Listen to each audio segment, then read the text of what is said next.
आदरणीय नरेंद्र मोदी जी से निवेदन करता हूं कि वो इस जन समुदाय को अपना आशीर्वचन दे। आदरणीय नरेंद्र मोदी जी।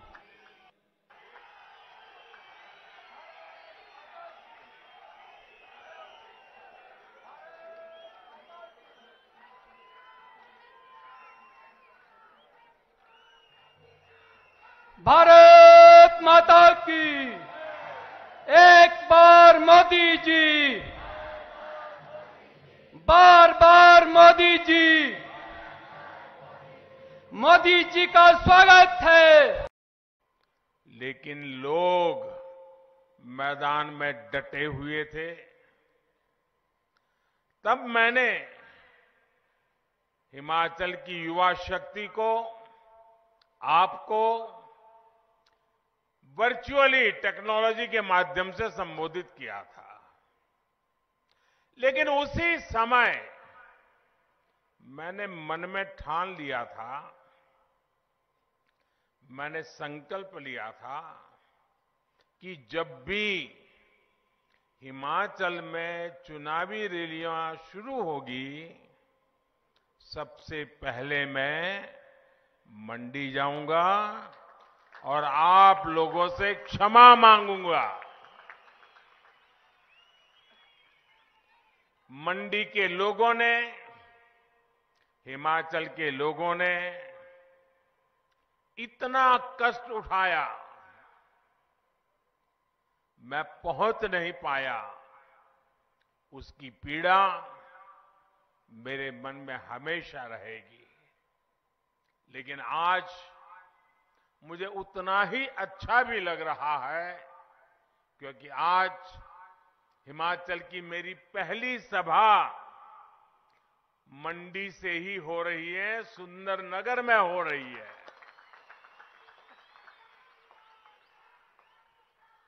और यहां इतनी बड़ी संख्या में आप लोग होंगे। हमारी माताएं, बहनें, बेटियां हम सबको आशीर्वाद देने आई हैं। और मैं हेलीपैड से यहां आ रहा था, पूरे रास्ते भर जो प्यार, जो उमंग, जो आशीर्वाद देखते ही बनता था। हम सब आपके बहुत बहुत आभारी हैं।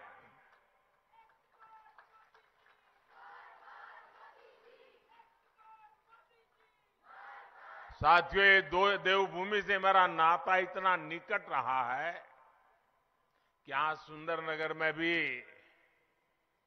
मैं पहले भी बहुत बार आना होता था। मैंने निहरी की चढ़ाई भी चढ़ी है और सराज, कुल्लू, किन्नौर, चंबा और कांगड़ा के दुर्गम क्षेत्र भी पैदल नापे हैं दोस्तों। यहां के रास्ते, ये सुंदरनगर की इतनी सुंदर बीबीएमबी झील, उसे कोई कैसे भूल सकता है। और जब मैं मंडी शहर की और फिर यहां से जब जाता था, तो अक्सर यहां रास्ते में चाय पीना, यहां की दुकानों से लोगों से गप्पे मारना, ये मेरा एक प्रकार से क्रम बन गया था। तब न मैंने सोचा था कि एक दिन हिमाचल प्रदेश की देश की सेवा का मौका मिलेगा, आप सबके आशीर्वाद से मिलेगा। और सुंदरनगर के मेरे पुराने सभी साथी, उनको भी वो पुरानी बातें याद करते होंगे तो आश्चर्य होता होगा। हम लोग घंटों घंटों गप्पे लड़ाया करते थे, हंसी मजाक किया करते थे। हमारे ठाकुर गंगा सिंह जी, हमारे दिलेराम जी, हमारे दामोदर दास जी, ऐसे अनेक संयोगों में भी मैंने बहुत कुछ सीखा। मुझे कुछ समय पहले ही यहां सुंदरनगर के होनहार सपूत बॉक्सर आशीष चौधरी से भी याद है। उनसे बातचीत करने का मौका मिला था। टोक्यो ओलंपिक जाने से पहले जब वो स्पेन में ट्रेनिंग ले रहे थे, तब मेरी उनसे बात हुई थी। पिता की मृत्यु के बाद जिस तरह का हौसला भाई आशीष ने दिखाया, वो सब लोग नहीं दिखा पाते। सुंदरनगर के लोगों की यही बात पूरे हिमाचल की पहचान है, ये पहाड़ी लोगों की पहचान है। साथियों,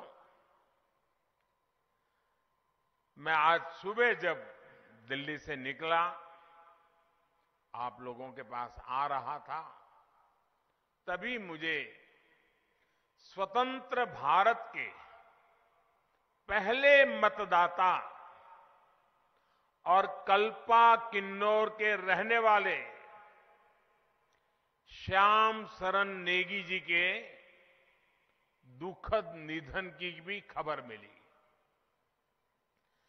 106 वर्षीय नेगी जी ने अपने जीवन में 30 से ज्यादा बार मतदान किया था। इतना ही नहीं, अभी 2 दिन पहले 2 नवंबर को ही ये जो विधानसभा चुनाव हो रहे हैं, उसके लिए भी उन्होंने पोस्टल बैलेट के माध्यम से वोट दिया था। जाने से पहले भी उन्होंने मतदान करके अपना कर्तव्य निभाया। ये बात हर देशवासी को, खास करके मेरे युवा मतदाताओं को, हर नागरिक को सदा सर्वदा प्रेरित करती रहेगी। मैं बहुत ही भावुक मन से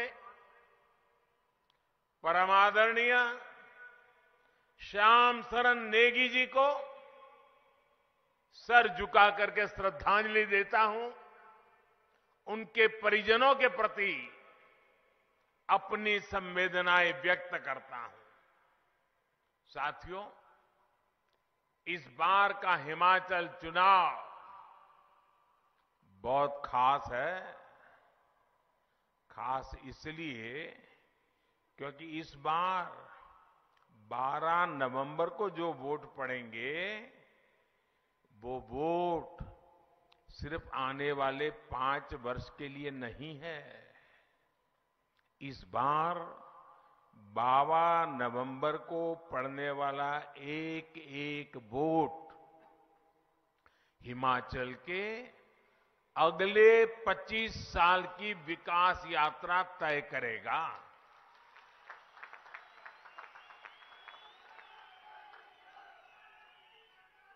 कुछ महीने पहले ही हिमाचल की स्थापना के 75 वर्ष हुए हैं। कुछ सप्ताह पहले ही भारत ने भी अपनी आजादी के 75 वर्ष पूरे किए हैं।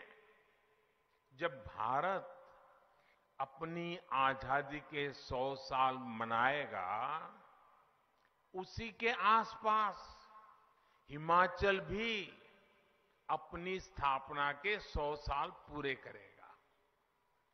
इसलिए अगले 25 साल का ये कालखंड बहुत ही अहम कालखंड है। अमृत काल के इन वर्षों में हिमाचल में तेज विकास जरूरी है, स्थिर सरकार जरूरी है। मुझे खुशी है कि हिमाचल के लोग, यहां के युवा, यहां की माताएं बहनें इस बात को अच्छी तरह समझ रही है। वो जानते हैं भाजपा यानी स्थिरता, भाजपा यानी सेवा भाव, भाजपा यानी समभाव, भाजपा यानी नीतियों में स्थायी भाव और भाजपा यानी विकास को सर्वोच्च प्राथमिकता। इसलिए इस विधानसभा चुनाव में हिमाचल के लोग भाजपा सरकार की जोरदार वापसी की ठान चुके हैं और फौजियों की ये धरती, वीर माताओं की ये धरती जब कुछ संकल्प ले लेती है तो उसे सिद्ध करके ही दिखाती है।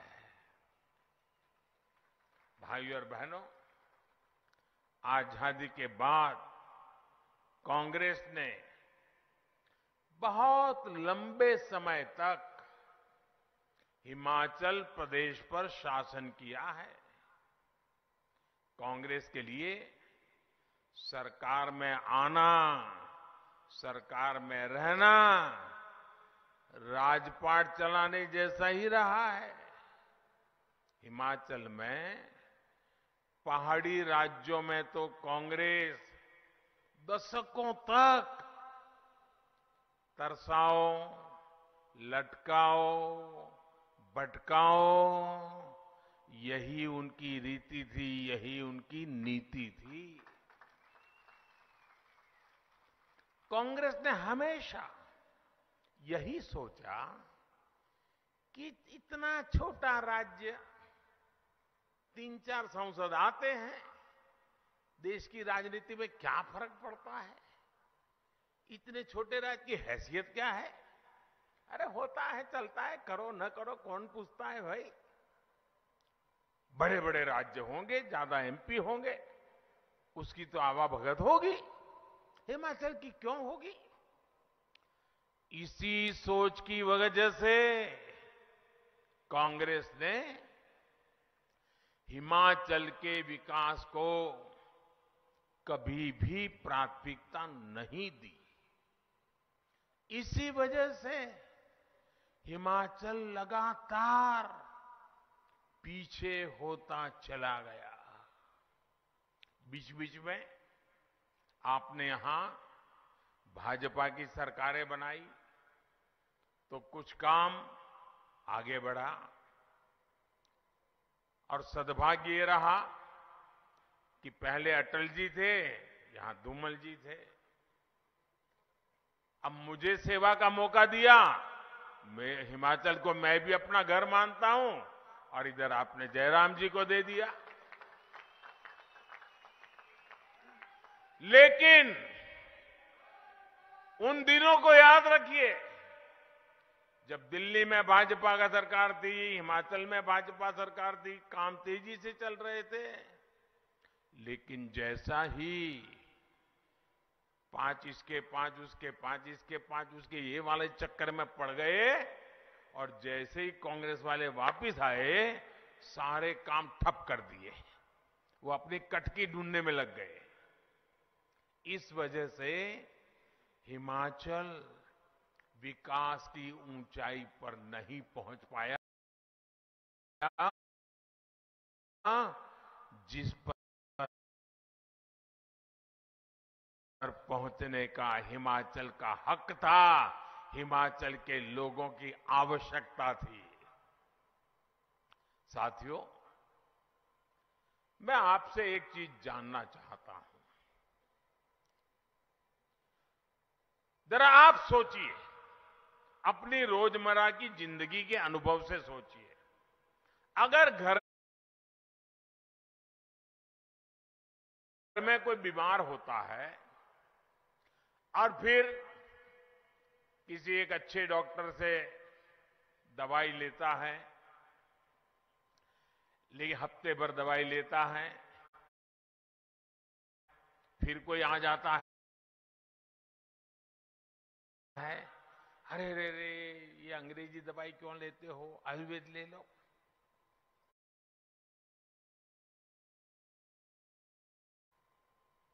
तो इसको भी लगता है यार अब हफ्ते भर तो अंग्रेजी दवा खाई, चलो अब आयुर्वेद करते हैं। तो एक सप्ताह अंग्रेजी खाई छोड़ दी, फिर दूसरा सप्ताह आयुर्वेद पे चढ़ गए, और फिर दूसरे सप्ताह आयुर्वेद खाई। इतने में कोई आ गया, अरे भाई ये आयुर्वेद क्यों खाते हो, क्या फायदा है, ऐसा करो होम्योपैथी ले लो। तो तीसरे हफ्ते होम्योपैथी ले लिया। अब मुझे बताइए, एक हफ्ते एक दवाई, दूसरे हफ्ते दूसरी दवाई, तीसरे हफ्ते तीसरी दवाई, चौथे हफ्ते चौथी दवाई, क्या मरीज ठीक होगा क्या? मुझे बताइए, बीमारी जाएगी क्या? जाएगी क्या? भाई बीमारी है तो एक दवाई को पकड़ के लंबे समय तक जरा एक बार देख लें, तब फायदा होता है कि नहीं होता है? भाइयों बहनों, इतनी जल्दी जल्दी दवाइयां बदलने से बीमारी जाती नहीं है। आप दवा का एक डोज ले, फिर दूसरा डोज, फिर तीसरा डोज, कभी किसी को फायदा नहीं होता है।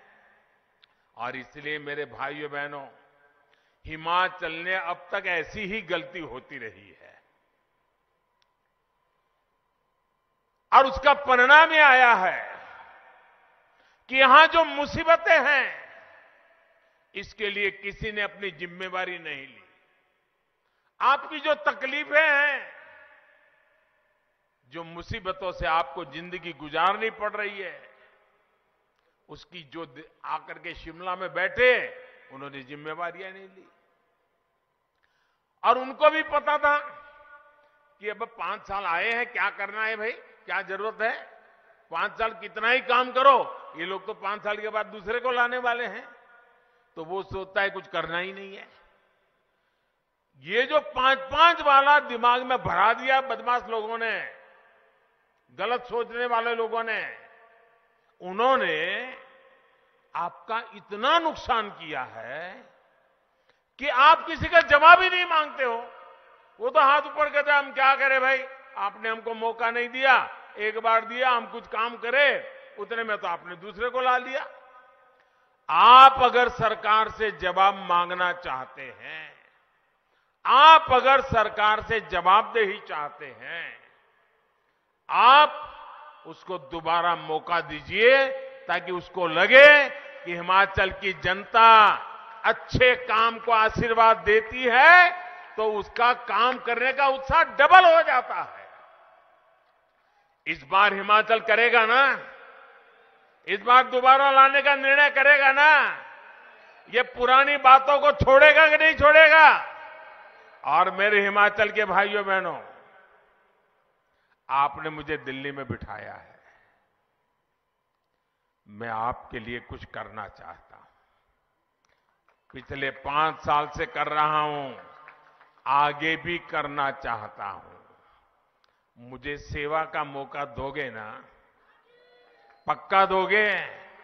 और मैं आपको वादा करता हूं, इस धरती के बेटे के नाते मैं आपके लिए जितना कर सकता हूं, कभी पीछे नहीं रहूंगा भाई। लेकिन अगर यहां आपको ऐसे लोगों को बिठा दिया जो काम को आगे ही न बढ़ने दे, तो क्या होगा? मैं कितना ही दिल्ली से जोर लगाऊं, काम हो पाएगा क्या? रुकावटें आएगी कि नहीं आएगी? इसलिए भाइयों बहनों, यहां भाजपा की सरकार बनाइए, ताकि मैं आपकी सेवा अच्छी तरह से कर सकूं।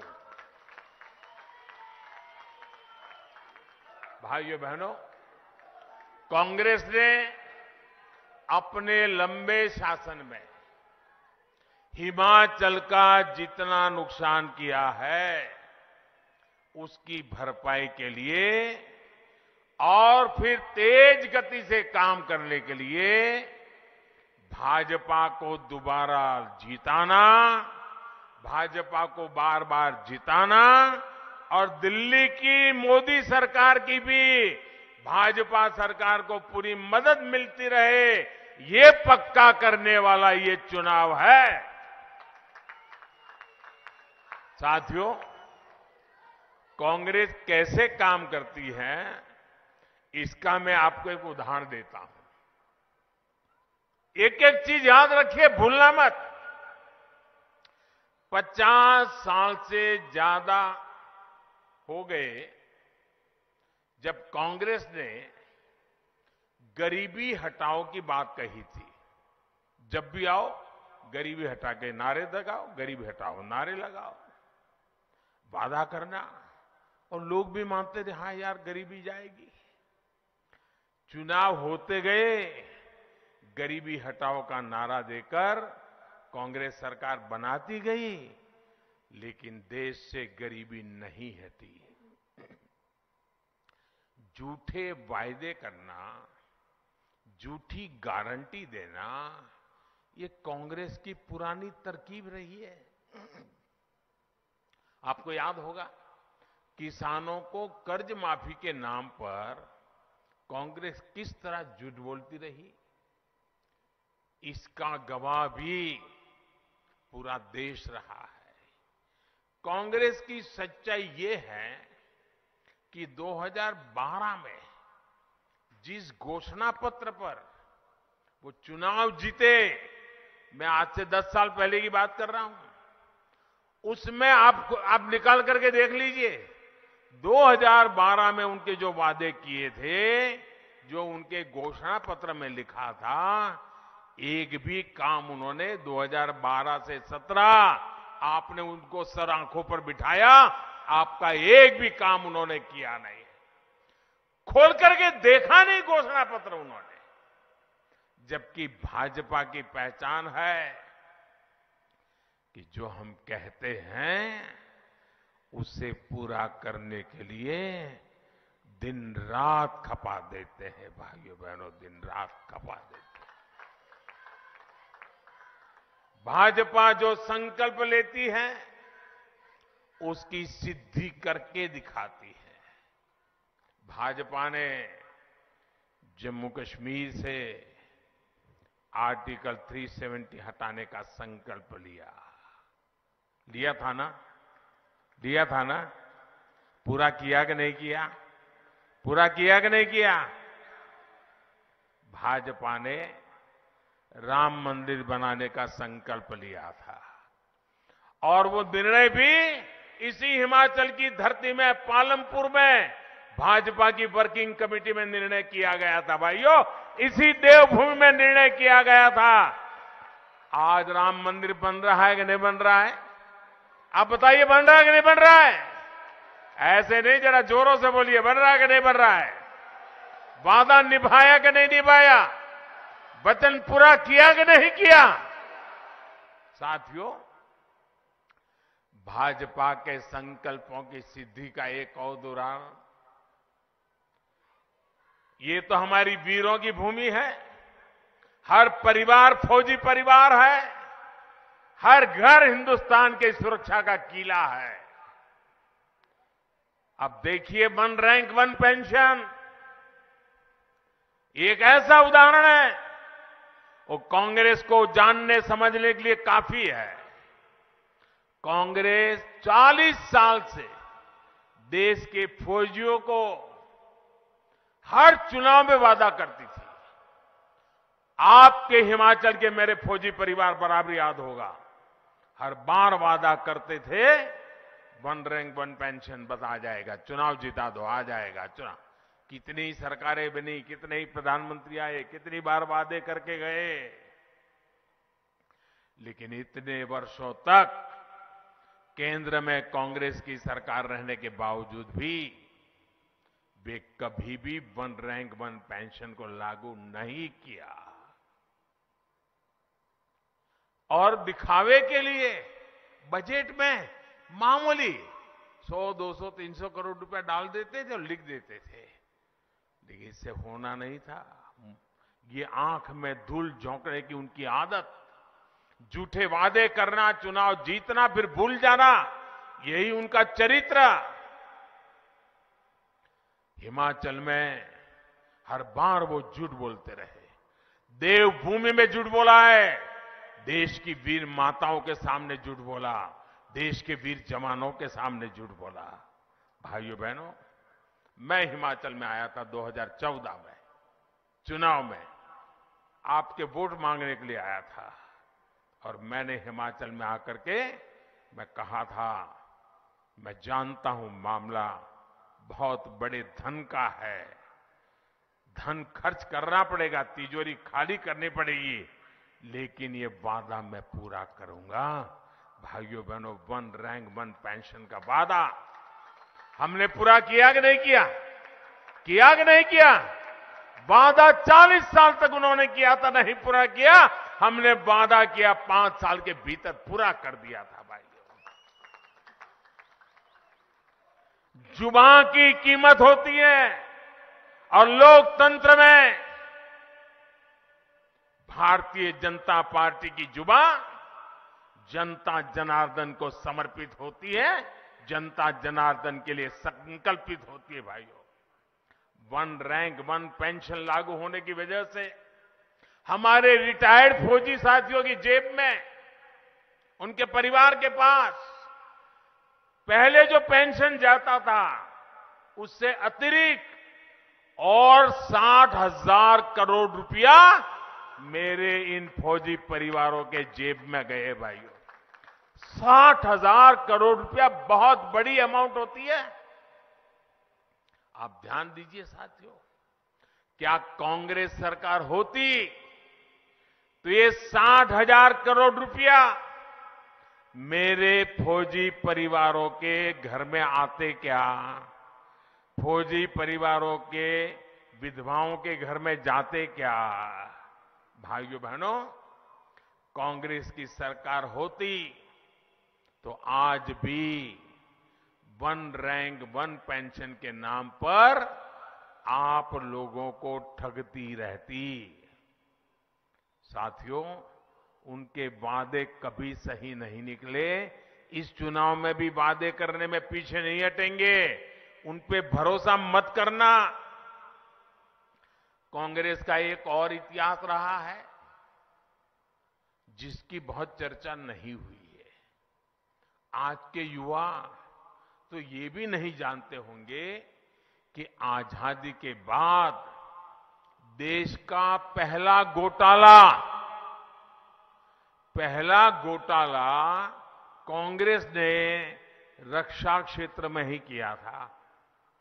तब से लेकर जब तक कांग्रेस की सरकार रही, तब तक उसने रक्षा सौदों में जमकर दलाली खाई, हजारों करोड़ के घोटाले किए।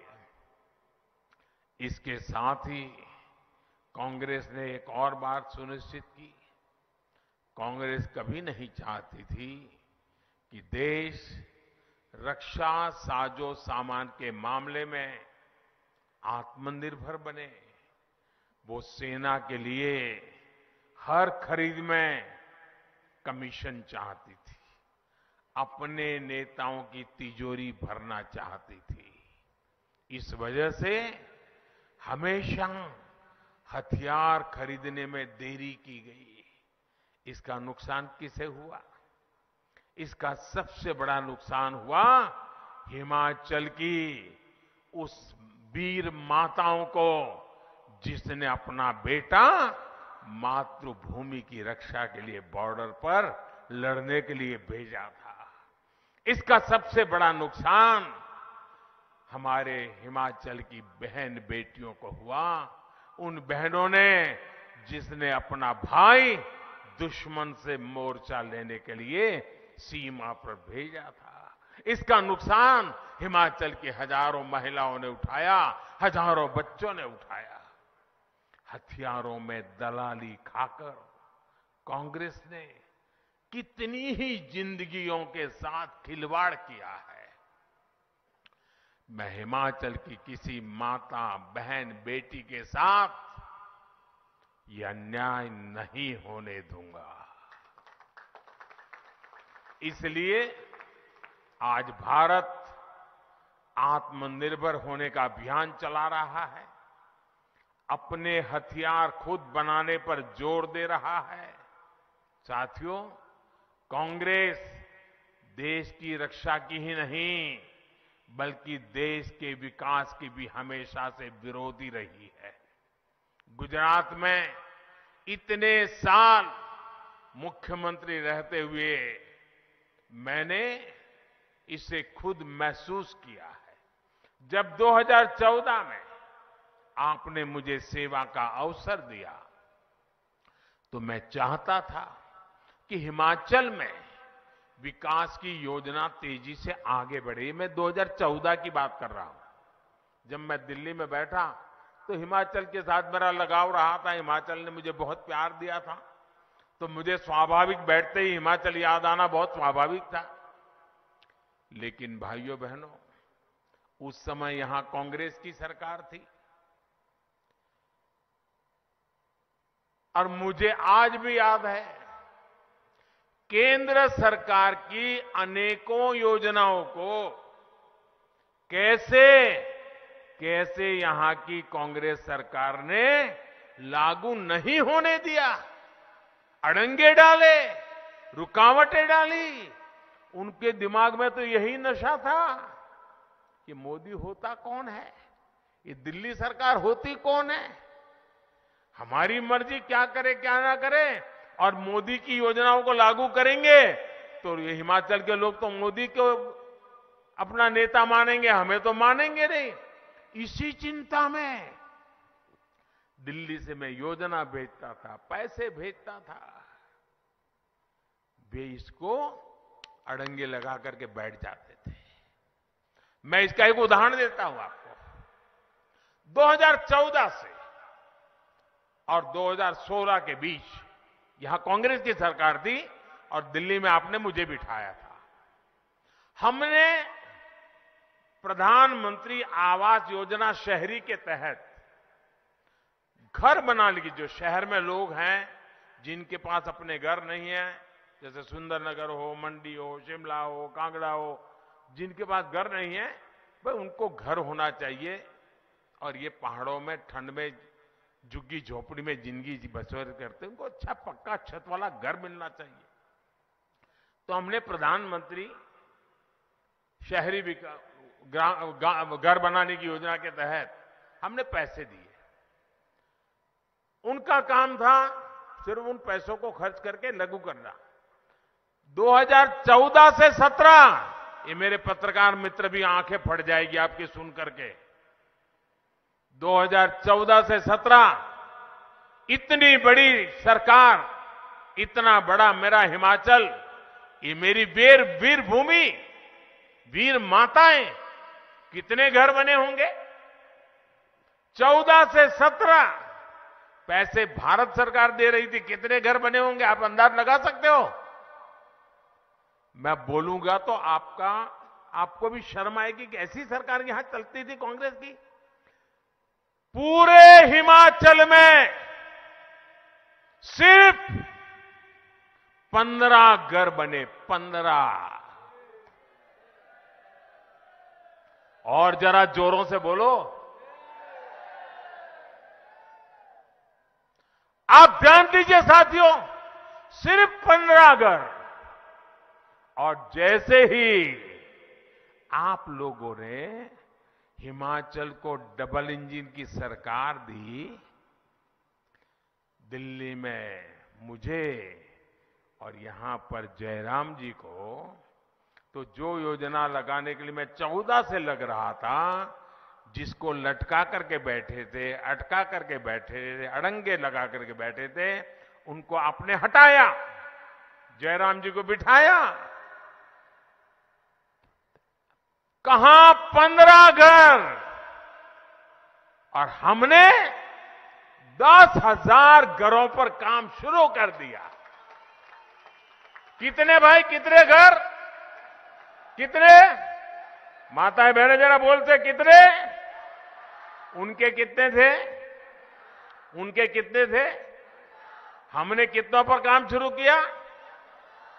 और मुझे आज संतोष से कहना है, जयराम जी और उनकी पूरी टीम को अभिनंदन करना है, इसमें से 8,000 से ज्यादा घर पूरे हो चुके हैं और बाकी पर काम चल रहा है, वो भी कुछ समय में पूरे हो जाएंगे। कहां 15 घर वाली कांग्रेस की सरकार और कहां 8,000 घरों को बनाने वाली डबल इंजन की सरकार। अब आप तय कीजिए कि आपको 15 घर बनाने वाली सरकार चाहिए कि 8,000 घर बनाने वाली सरकार चाहिए? कौन सी सरकार चाहिए? निर्णय आपको करना है दोस्तों। मैं कह रहा हूं इसलिए करो ये नहीं कहने आया हूं, मैं हिसाब देकर के कह रहा हूं कि हम आपके लिए काम करने वाले लोग हैं।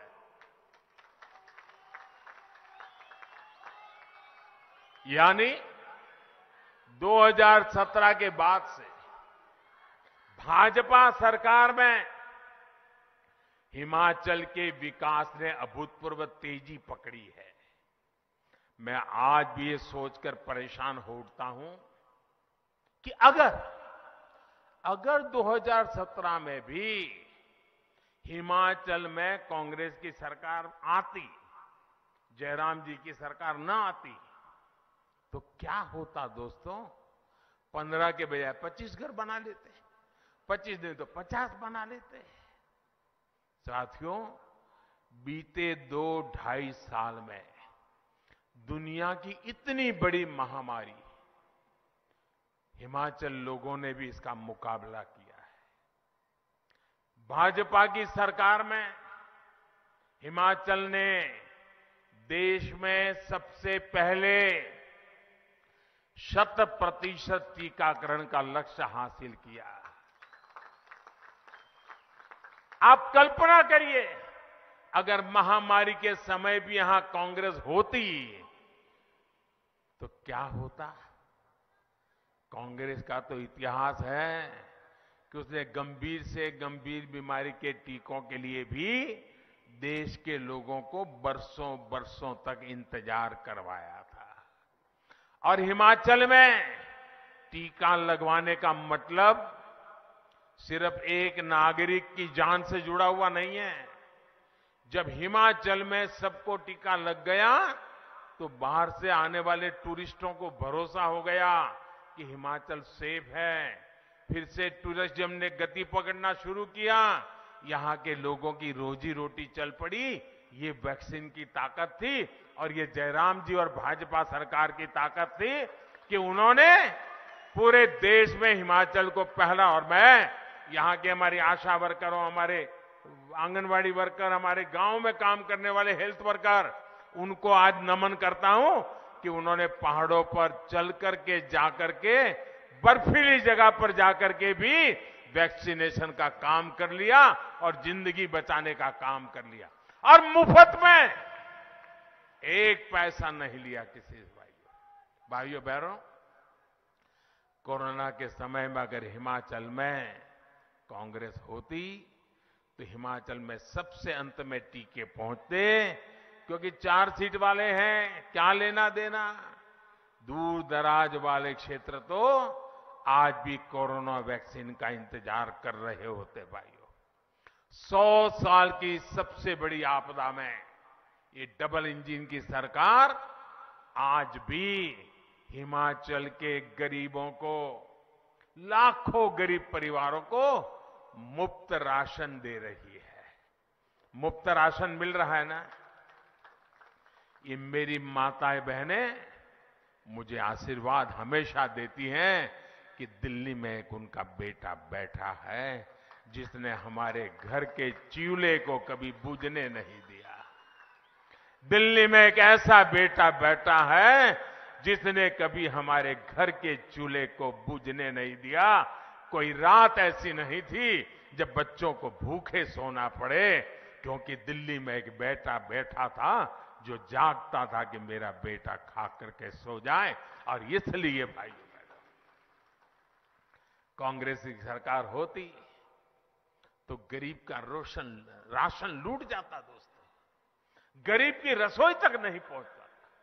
साथियों, 2017 में कांग्रेस की सरकार ना बनाकर भाजपा को सेवा का मौका देकर हिमाचल के लोगों ने इस देश भूमि की रक्षा करने का काम किया है। अगर हिमाचल के लोगों ने भाजपा को सेवा का मौका नहीं दिया होता तो आज 9 लाख नए घरों में नल से जल नहीं पहुंचता भाइयों। अगर हिमाचल के लोगों ने हमें सेवा का मौका नहीं दिया होता तो यहां की लाखों रसोइयों में उज्ज्वला का सिलेंडर नहीं पहुंचता। अगर हिमाचल के लोगों ने भाजपा को सेवा का मौका नहीं दिया होता तो आयुष्मान योजना और हिम केयर योजना के तहत 4 लाख लोगों को मुफ्त इलाज नहीं मिलता। अगर यहां 2017 में भाजपा सरकार नहीं बनती तो अटल टनल का काम शायद वहीं अटका लटका पड़ा होता, वो काम कभी पूरा नहीं होता। साथियों, आज अटल टनल से हमारी योजनाओं को भी फायदा हो रहा है। लाहौल स्पीति के मेरे भाई बहनों को आजादी के बाद पहली बार जीवन का उनका सुख का समय आया है। ये काम हमने किया है और इसे आप हमेशा याद रखिए। ये सब किसने किया? ये सारा काम किसने किया? ये काम किसने किया? ये काम की जरा जोर से बताइए, किसने किया? ये काम किसने किया? आपका जवाब गलत है। आपका जवाब गलत है। ये मोदी जी ने नहीं किया है, ये जयराम जी ने नहीं किया है, ये तो आपके एक वोट ने किया है। ये आपके वोट की ताकत है, इसलिए हुआ है। वोट सही जगह पर डाला तो इतने सारे काम किए। इस बार भी आपका वोट सही होगा, आगे भी इससे भी बढ़िया काम होंगे भाइयों बहनों। हिमाचल के लोगों का एक वोट आज हिमाचल में इंफ्रास्ट्रक्चर का काम तेजी से करा रहा है। यहां रेल रोड का नेटवर्क बनवा रहा है। आप सोचिए, यहां से चंडीगढ़ से मनाली हाईवे को बने कितने साल हो गए थे। इसका चौड़ीकरण हो, इसकी याद कांग्रेस को अपने 10 साल के शासन में नहीं आई। अब हिमाचल के लोगों के एक वोट के कारण इस मार्ग पर 4 लेन का ऐसा नेशनल हाईवे बन रहा है जो आपके टूरिज्म को बहुत बड़ी ताकत देने वाला है। हमारी सरकार पठानकोट से मंडी जाने वाले नेशनल हाईवे को भी आधुनिक बनाने पर 9,000 करोड़ रुपए खर्च कर रही है भाइयों बहनों। पिछली कांग्रेस सरकार के समय गांव में जितनी सड़कें बनवाई गई थी, हमारी सरकार ने उससे 2 गुनी सड़कें बनाकर दिखा के दिया है आपको भाइयों। डबल तेजी से काम, डबल इंजन की सरकार की पहचान है। 8 दिसंबर को नतीजे आने के बाद हिमाचल के विकास में और तेजी लाई जाएगी। भाजपा की सरकार ने आगे के रोड मैप पर काम करना शुरू कर दिया है। हिमाचल के बॉर्डर पर बने गांवों में विकास के लिए, वहां कनेक्टिविटी और टूरिज्म बढ़ाने के लिए वाइब्रेंट बॉर्डर विलेज योजना शुरू की जा चुकी है। हिमाचल में कनेक्टिविटी बढ़ाने के लिए रोपवे से प्रमुख स्थानों को जोड़ने के लिए हमने पर्वतमाला योजना चलाई जा रहा शुरू की है। यहां डबल इंजन की सरकार की वापसी के बाद ऐसे विकास कार्यों में और तेजी लाई जाएगी। बस आपको एक बात याद रखनी है, हर बूथ पर कमल का फूल ही भाजपा का उम्मीदवार है। याद रहेगा ना, हमारा उम्मीदवार सिर्फ कमल का फूल ही है। जहां कमल का फूल दिखे वो ही भाजपा का उम्मीदवार है। कमल के फूल पर पड़ा हर वोट मुझे ताकत देगा, हिमाचल के इस बेटे को दिल्ली में बड़ी ताकत देगा। मंडी को, कुल्लू को, रामपुर को, किन्नौर को, लाहौल स्पीति को ताकत देगा। मैं विशेष रूप से इतनी बड़ी तादाद में आई माताओं बहनों कहूंगा कि माताएं बहनें अधिक से अधिक संख्या में इस बार वोट करने के लिए लोगों को प्रेरित करें। आप भी ज्यादा से ज्यादा वोट करिए। महिलाओं के वोटिंग के सारे रिकॉर्ड तोड़ दीजिए भाइयों बहनों। आपको जुलूस निकाल करके गीत गाते मतदान मथकों पर पहुंचना है। और जितनी भी बातें मैंने बताई है, एक काम करोगे, मेरा एक काम करोगे, जरा जोर से बताओ तो पता चलेगा। करोगे? घर घर जाओगे, मेरी बात लोगों को बताओगे, जो मैं कह के रहा हूं समझाओगे। और जहां भी जिस घर में जाएंगे ना, तो मेरी तरफ से एक बात कहना कि अपने मोदी जी आए थे मिलने के लिए।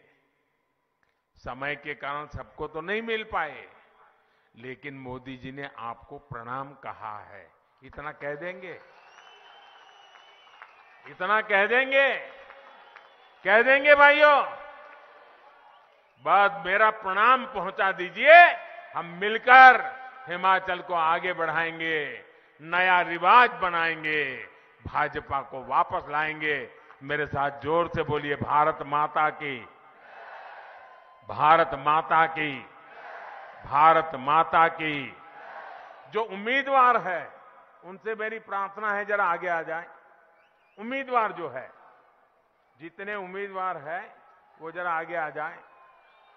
हाँ, जोर से बोलिए, भारत माता की, भारत माता की। मैं जरा आपके बीच में आता हूं, मेरे लिए जगह रखिए।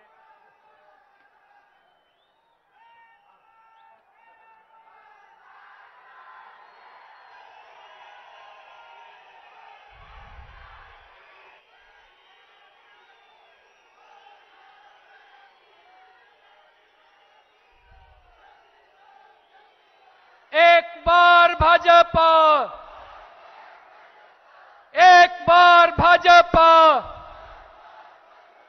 बार बार। इसी के साथ लेती हूँ इजाजत। नई और ताज़ी खबरों के लिए जुड़े रहें अखंड समाचार के साथ। हमारे चैनल को लाइक, सब्सक्राइब और हाँ, लास्ट में बेल आइकन दबाना मत भूलना। धन्यवाद।